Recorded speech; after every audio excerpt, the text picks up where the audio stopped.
PRO7 Director mibutyag nga mismo ang live-in partner sa suspitsado ang nahimong yawi sa pagkasikop kang Renato Renren Lienes. Samtang Lapu-Lapu City Police Office Director mipasabot sa mga sirkumstansya sa pagkasikop sa suspect. Si Luan Merondina sa report.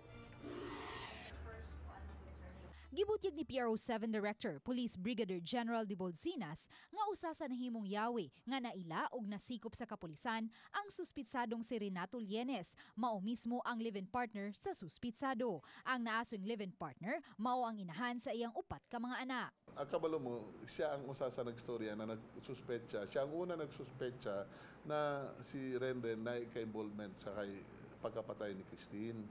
Mo nang midagan. Ikaila siya ato Wala mohatag og tataong tubag si Sinas kung gikustudiya ba nila ang live-in partner sa suspitsado. Apan gibutyag nga may gihikay usab nga laing reklamo ang naasong live-in partner batok sa suspitsado. I will not reveal what is the case that we'll be filing. Okay, once we have the evidence, then we'll get you one. Against Renren.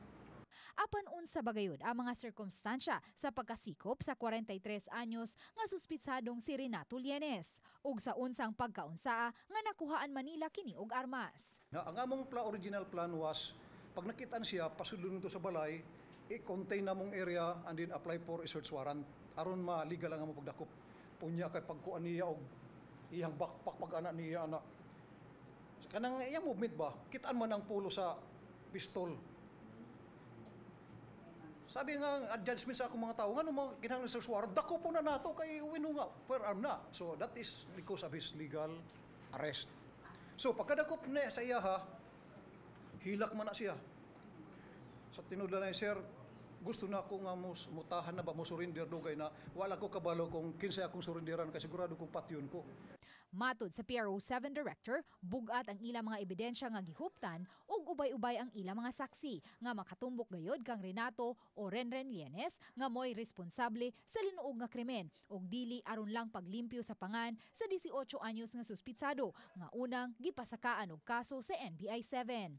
Gidakop namon siya because we believe he is the true killer. So whatever happens, let the fiscal and the court decide. Not us. Nakuha niyo ba? Yes. We are not, mamilabot niya sa boyfriend kasi may tabo anak. Diba? Insequential kung ma-release siya o dili. Uban ni Renate Quiñones, Luan Merondina, Balitang Bisdak.